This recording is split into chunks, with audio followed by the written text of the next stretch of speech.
त्याच चवीचा पराठा खाऊन जर तुम्हाला कंटाळा आला असेल, तर हा अगदी नवीन चवीचा चटणी आणि पालक पराठा करून बघा. या पराठ्यापुढे तुम्हाला सर्व पराठ्यांची चव फेल वाटेल, एवढा चविष्ट हा पराठा लागतो. एकदा जर बनवाल ना, तर वारंवार तुम्हाला खावासा वाटेल. विशेष म्हणजे हा पराठा घरी उपलब्ध असलेल्या नेहमीच्या जिन्नसमध्येच बनवून तयार होतो आणि कमी वेळामध्ये तयार होतो. मुलांना शाळेच्या टिफिन बॉक्समध्ये सुद्धा तुम्ही देऊ शकता. रेसिपी आवडल्यास लाईक, शेअर नक्की करा आणि चॅनलला सबस्क्राईबसुद्धा नक्की करा. इथे आपल्याला लागणार आहे पालक. तर पालकसुद्धा आपल्याला जास्त घ्यायची नाही आहे. 5 ते 6 पत्ते स्वच्छ धुवून घ्यायचे. पालकचे देठ वापरायचे नाही. आता इथे मी 3 मध्यम तिखट असलेल्या हिरव्या मिरच्या घातलेल्या आहेत. 3 लसूण पाकळ्या, मुठभर कोथिंबीर आणि अर्धा चमचा जिरे घालून याचं वाटण तयार करून घेणार आहे. लहान मुलांसाठी हा पराठा बनवत असताना हिरव्या मिरचीचा वापर नाही करायचा आहे. हे वाटण परातमध्ये काढायचं. यामध्ये अर्धा उकडलेला बटाटा किसून घालायचा आहे. या परातमध्ये आपण पराठ्यासाठी गव्हाचं पीठ मळून घेणार आहोत, जे आपल्या पराठ्याचं आवरण असणार आहे. तर यामध्ये आपण उकडलेला बटाटा घालतो आहे, ज्यामुळे आवरण अगदी मऊसूत बनतं. आता यामध्ये आपल्याला अगदी कमी आंबट असलेलं म्हणजे ताजं असं दही घालायचं आहे, 1 मोठा चमचा. यामध्ये मी अर्धा चमचा हळद, गव्हाचं पीठ 1 कप घातलेलं आहे, सोप घातलेली आहे आणि ओवा हातावर चोळून घालायचा आहे. तर आपण इथे 1 कप गव्हाचं पीठ घेतलेलं आहे. त्यासाठी मी अर्धा उकडलेला बटाटा आणि 1 मोठा चमचा दह्याचा वापर केलेला आहे. तुम्ही बटाट्याचं प्रमाण इथे अजूनही वाढवू शकता आणि दह्याचं प्रमाणसुद्धा वाढवता येईल. सोबतच इथे आपल्याला मीठ घालायचं आहे आणि परत एकदा थोडं पाणी घालून अगदी मऊसूत असं गव्हाचं पीठ मळून घ्यायचं आहे. इथे एक गोष्ट लक्षात ठेवायची, जे तुम्ही दही वापरत आहात ते ताजं वापरायचं आहे, आंबट अजिबात वापरायचं नाही, नाहीतर पराठ्याची चव पूर्णपणे बिघडून जाते. यामध्ये 1 चमचा तेल घालायचं आणि परत एकदा व्यवस्थित मळून घ्यायचं आणि झाकून आपल्याला 10 ते 15 मिनिटासाठी बाजूला ठेवायचं आहे.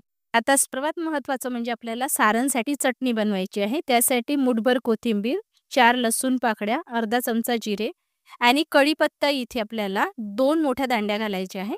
सोबतच 5 ते 6 मध्यम तिखट असलेल्या हिरव्या मिरच्या, काळं मीठ, चाट मसाला किंवा आमचूर पावडर, थोडी साखर घालायची म्हणजे अर्धा ते 1 चमचा साखर घालायची.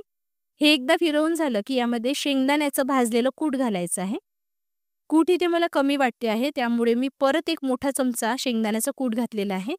पराठे किती बनवणार आहात त्यानुसार तुम्हाला शेंगदाण्याचं कूट घालायचं आहे. आता उकडलेला बटाटा यामध्ये मी घालते आहे. तर 1 उकडलेला बटाटा मी इथे सारणमध्ये घातलेला आहे. तुम्हाला हा पराठा लहान मुलांसाठी बनवायचा असेल तर हिरव्या मिरचीचा वापर इथे सुद्धा करायचा नाही आहे. तर इथे हे सारण तयार झालेलं आहे. हे सारण एवढं चविष्ट लागतं ना, की तुम्हाला हा पराठा सुद्धा वारंवार खावासा वाटेल. सारण तयार झालेलं आहे. आता इथे मी तवा गरम करायला ठेवते. सारणची कन्सिस्टन्सी आपल्याला अशीच ठेवायची आहे. खूप जास्त घट्ट किंवा पातळ ठेवायची नाही आणि भुरभुरीत सुद्धा ठेवायचा नाही आहे. आता जे गव्हाचं पीठ मळून ठेवलेलं होतं त्याला पाणी सुटलेलं आहे. याचं कारण हे आहे, की आपण यामध्ये पालक घातलेली होती आणि सोबत मीठही घातलेलं होतं. पालक आणि मीठ एकत्रित झाल्यामुळे पाणी सुटायला लागतं. त्यामुळे थोडं कोरडं गव्हाचं पीठ घालून परत एकदा मळून घ्यायचं. म्हणजे आपल्याला पोळी लाटता येईल एवढंच हे मऊसूद असायला हवं. त्यापेक्षा जास्त मऊसूद नसायला हवं. नाहीतर ते पोळपाटाला सुद्धा खूप चिकटतं आणि पराठा लाटायला सुद्धा खूप त्रास होतो. तर पीठ घालत असताना सुद्धा खूप जास्त पीठ घालायचं नाही आहे. फक्त जास्त हाताला चिकटू नये एवढंच पीठ घालायचं आहे. आता आपण पोळी लाटण्यासाठी जेवढी गोळी घेतो ना, तेवढी गोळी घ्यायची. कोरडं गव्हाचं पीठ घालून पातळ अशी पोळी लाटून घ्यायची आहे, जशी मी आता व्हिडिओमध्ये दाखवते आहे. आणि ही पोळी पातळच लाटायची आहे. कारण आपण पराठा जो आहे ना, सारण भरल्यानंतर जास्त लाटणार नाही आहोत. त्यामुळे आपल्याला ही पोळी पातळच लाटायची आहे. आतमध्ये भरपूर सारण भरायचं आहे आणि असं पातळ पसरवून घ्यायचं. खूप जास्त जाड असं सारण भरायचं नाही आहे. असं पातळ पसरवून घ्यायचं आहे. आणि मी इथे त्रिकोणी आकारामध्ये हा पराठा बनवते आहे, त्यामुळे मी इथे त्रिकोणी आकार दिलेला आहे. आणि ज्या कडा आहेत ना, त्या नीट बंद करायचे आहे. आता वरून कोरडं गव्हाचं पीठ घालून हा पराठा अगदी हलक्या हाताने लाटून घ्यायचा आहे.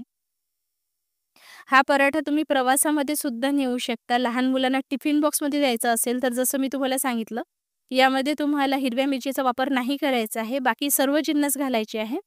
हवं असेल तर अगदी थोडं लाल तिखट घालून सुद्धा हा पराठा बनवू शकता. पण जी चटणी मी तुम्हाला दाखवली आहे ना, ती चटणी खरंच खूप चविष्ट लागते. त्यामुळे हा पराठा सुद्धा ना वारंवार खावासा वाटतो. तर हा पराठा तुम्ही बघू शकता अलगदपणे मी लाटून घेतलेला आहे. यातलं सारण फुटून बाहेर येणार नाही याची काळजी घ्यायची. लहान मुलांना जर चीज आवडत असेल ना, तर या पराठ्याच्या आतमध्ये तुम्ही थोडं चीजसुद्धा घालू शकता. पराठा अजून चविष्ट बनेल. तवा मध्यम आचेवर गरम करायचा आणि व्यवस्थित आपल्याला हा पराठा शेकून घ्यायचा आहे. पराठा शेकत असताना केव्हाही लक्षात ठेवायचं, गॅस हा मध्यम आचेवर ठेवूनच पराठा शेकायचा आहे. मंद आचेवर ठेवायचा नाही किंवा खूप हाय फ्लेमवर करायचा नाही. मंद आचेवर जर तुम्ही पराठा शेकाल तर तो वातळ होऊन जातो आणि हाय फ्लेमवर शेकाल तर तो कच्चा राहतो. मध्यम आचेवर शेकाल ना तर पराठा संध्याकाळ जरी झाली ना तरी सुद्धा असाच मऊसूद राहतो. अगदी तोंडात टाकताच विरघळून जाईल असा मऊसूद बनतो आणि याची पारी सुद्धा वातळ होत नाही. त्यामुळे पराठा जो आहे व्यवस्थित टेम्परेचर मेंटेन करूनच आपल्याला शेकायचं आहे. मी इथे पराठा शेकण्यासाठी ताज्या लोणीचा वापर केलेला आहे. माझ्याकडे होतं म्हणून मी वापरलेला आहे. तुम्ही बटरचा वापर करू शकता, तुपाचाही वापर करता येईल किंवा तेलाचा वापर केला ना तरीही चालणार आहे. पराठा मस्त लालसर तांबूस डाग पडेपर्यंत सर्व बाजूनी दाबून-दाबून असा शेकून घ्यायचा. बरेच वेळा काय होतं आपण त्रिकोणी पराठा बनवतो ना, तेव्हा याचे जे कॉर्नर्स असतात ना, ते कच्चे राहतात. तर त्यासाठी व्यवस्थित दाबून-दाबून हा पराठा शेकून घ्यायचा आहे. आता दुसरा पराठा सुद्धा इथे शेकून तयार झालेला आहे. बघू शकता काय मस्त दिसतो आहे. हा पराठा मला सर्व पराठ्यांमध्ये सर्वात जास्त आवडतो. कारण हा पराठा बनवणे अगदी सोपी आहे. तुम्ही सारण बनवून जर फ्रिजमध्ये ठेवलं, तर सकाळी तुम्ही मुलांना टिफिन बॉक्समध्ये सुद्धा हा पराठा देऊ शकता. आणि लोणीसोबत खायला हा पराठा खरंच खूप छान लागतो. तसंही पराठ्याबरोबर ताजं लोणी आणि दही असेल ना, तर पराठ्याची चव अजून छान येते. आणि सोबत असायला हवं कुठलंही लोणचं, कैरीचं लोणचं असेल तर छानच. नक्की हा पराठा तुम्ही ट्राय करून बघा. रेसिपी कशी वाटली कमेंट करून नक्की कळवा. जर आवडली असेल तर लाईक, शेअर नक्की करा आणि अशाच रेसिपी पुढेही बघण्यासाठी घरोघरी अन्नपूर्णा या यूट्यूब चॅनलला सबस्क्राईब करा. तसेच फेसबुक पेजलाही नक्की फॉलो करा. लवकरच भेट होणार आहे अशाच एका भन्नाट रेसिपी बरोबर. तोपर्यंत हा व्हिडिओ शेवटपर्यंत बघण्यासाठी तुमचे खूप खूप मनःपूर्वक आभार. धन्यवाद.